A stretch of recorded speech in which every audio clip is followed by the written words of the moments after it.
Assalamualaikum. Jokowi presiden setelah era SBY selama 2 periode. Saya pendukung Jokowi selama 2 periode, ya dulu. Walau saya bukan buzzer bayaran yang bisa dibeli kekuasaan. Mungkin selama 2 periode dikurangi setahun lah akhir-akhir jabatan Jokowi kan. Dulu saya dukung karena terobosannya dan inovasi cara dia memimpin. Ternyata memang beda.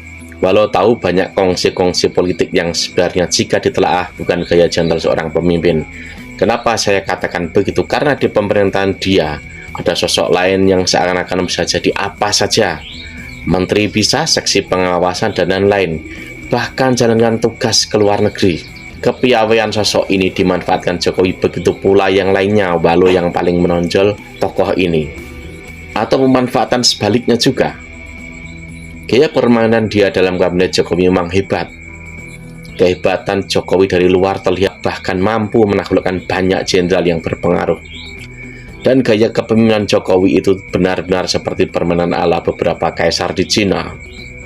Gaya Jokowi itu beri kepercayaan penuh tugas program ini itu dengan dorongan anggaran selangit.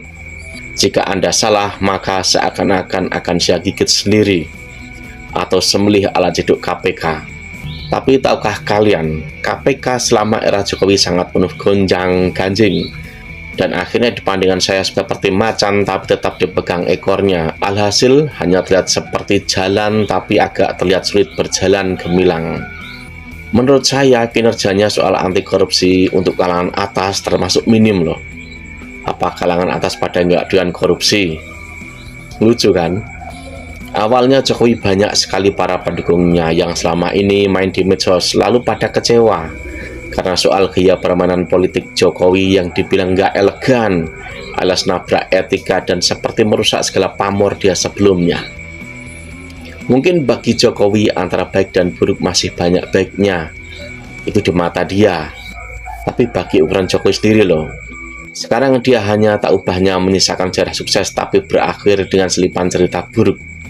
Soal perilaku politiknya itu loh, apalagi dinasti politiknya, untuk apa sih? Tentu demi keamanan dia. Ingatkah kalian saat terobosan awal Jokowi banyak musuhnya? Dan di masa akhir jabatan mungkin mereka dielus-elus agar tidak ada dendam. Walau melukai banyak perasaan pendukungnya. Belum lagi catatan-catatan di media. Dan itu akan tetap ada soal aroma pengkhianatan politiknya ke PDIP dengan selipan cerita Nina Bobo tuduhan terbalik Jokowi petugas partai yang itu membuat pendukungnya semakin membenci partai yang membesarkan Jokowi. Tapi faktanya dia bukan petugas partai loh. Ya, kata-kata itu cukup jadi api dorongan loyal menghibur pendukung Jokowi yang lainnya, yang akhirnya jadi loyal walau Jokowi kemana saja dan apa saja yang dilakukan. Walau di akhir jabatan dia banyak pelanggaran, itu tetap didukung oleh pendukungnya yang loyal.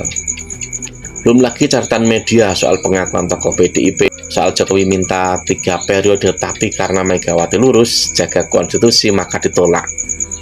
Belum lagi soal masalah Mahkamah Konstitusi kasus Paman, maka muncul soal gonjang-ganjing kecurangan Pilpres 2024. Belum lagi soal pengendalian dia terhadap sistem alat negara yang sepertinya disiapkan lama demi eksistensi politiknya. Karena Prabowo bicara sendiri juga, Jokowi telah menyiapkan secara detail dan lama, yang akhirnya demokrasi di akhir jabatan Jokowi dianggap neo-orba dan lain-lain. Catatan ini akan ada terus, apalagi juga ada bingkai film Dirty Food. Semua ini nggak akan bisa hilang sampai kapanpun, karena sudah terdata secara teknologi dan di media pun ada. Belum lagi catatan-catatan para pakar ahli akademik yang sangat marah kecewa terhadap Jokowi, dan selamanya itu akan terus ada. Jadi ini sebenarnya semua bagai pemadam semua prestasi Jokowi yang selama ini moncer. Padahal sebelum Pilpres citra dia tuh masih bagus. Yang akhirnya apa? Citra bagusnya ini banyak terhapus oleh karakter cara politik dia sendiri. Dan itu gamblang dilihat oleh rakyat Indonesia. Apalagi istilah hilirisasi. Waduh, seakan-akan semua hasil kekayaan alam kita ini dikuras. Lalu apa yang dikerjakan anak cucu kita semua ke depannya nanti jika hilirisasi saja berimbas mengeruk kekayaan alam sedemikian hebatnya? Nggak tahu saya entah apa nanti kekayaan alam yang bisa diambil anak cucu ke depan jika saat ini sudah banyak dikuras semasa era Jokowi.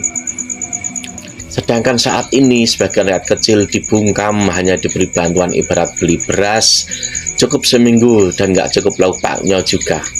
Tapi semua tetap menjalani hidupnya dengan banyak kerepotannya dan lain-lain. Walhasil harga tetaplah mahal, hutang negara tetaplah mencekik, dan rakyat diiming-imingi pinjol. Dulu nggak ada, adanya setelah era Jokowi. Dan rakyat tetap saja sama dengan keadaannya masa lalu kok. Mungkin hanya konglomerat sekronilah yang paling bahagia, paling bahagia. Ingat, mereka bahagia sekali. Kita semua entahlah, dan selamat datang era Prabowo. Bagaimana nanti, lihat saja.